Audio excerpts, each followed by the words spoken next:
중국과 미국은 지난 7월 30일, 31일 중국 상하이에서 제12차 고위급 무역 협상을 개최했습니다.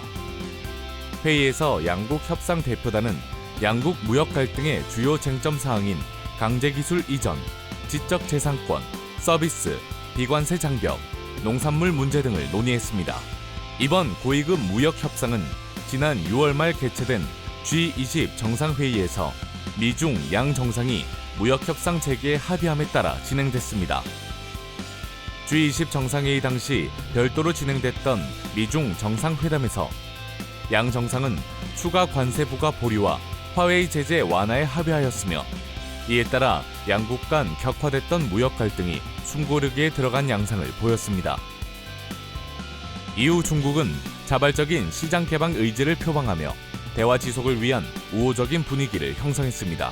중국 정부는 외국인 투자 네거티브 리스트 및 금융 개방 확대 조치를 발표하고 일부 중국 기업의 미국산 대두 수입 관세 면제를 승인했습니다.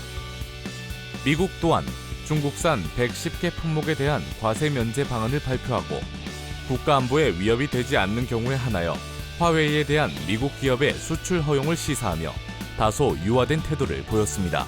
이번 고위급 무역 협상에 대한 미중 정부의 긍정적 평가에도 불구하고 주요 언론은 협상이 상징적 수준에 그쳤다고 지적하고 있으며 화웨이 제재, 농산물 수입 확대, 추가 관세 철폐, 합의 이행 강제 조치 등 주요 쟁점에 대한 양측의 입장 차로 인해 협상 장기화의 우려도 제기되고 있습니다.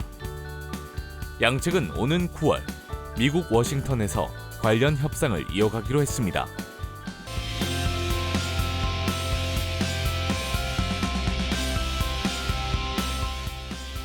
말레이시아 정부는 지난 7월 25일 중국의 1대1로 주요 사업 중 하나인 이스트 코스트 레일 링크를 재개했습니다. ECRL 프로젝트는 말레이시아 정부가 중국 건설 유한 회사와 합작해 진행하는 동해안 철도 건설 사업입니다. 해당 철도는 말레이시아 동부 켈란탄의 와카프 바루로부터 쿠알라룸푸르의 클랑항을 연결하며 총 648km 길이의 20개 역사를 건설하는 계획을 갖고 있습니다. ECRL 프로젝트는 작년 5월 말레이시아의 마하티르 신정부가 들어서면서 공사가 전면 중단되는 위기를 겪었습니다. 신정부가 말레이시아 국가 채무를 이유로 중국의 공사 비용 재계상을 요구하면서 프로젝트는 난항에 빠졌으나 양국은 10개월간 재협상 끝에 말레이시아 부담 건설 비용을 3분의 1가량 줄이면서 프로젝트 재개에 합의했습니다.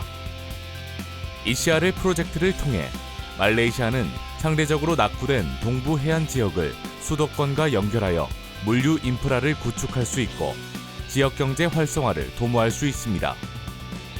중국은 미국의 우방국인 싱가포르가 있는 말라카 해협을 거치지 않는 대체 수송로를 확보할 수 있어 협력의 장점이 예상됩니다. 철도가 완공될 시 교통 환경 개선에 따른 경제적 효과가 전망되는 가운데 일자리 창출, 외국인 직접 투자, 내수 활성화, 관광 산업 확대 등 부수적인 경제 활성화 효과가 예상됨에 따라 해당 사업에 대해 말레이시아 내에서도 긍정적인 평가가 오가고 있습니다. 말레이시아 산업금융개발연구원은 ECRL 프로젝트가 말레이시아 경제 성장에 2.7% 기여할 것으로 전망했습니다.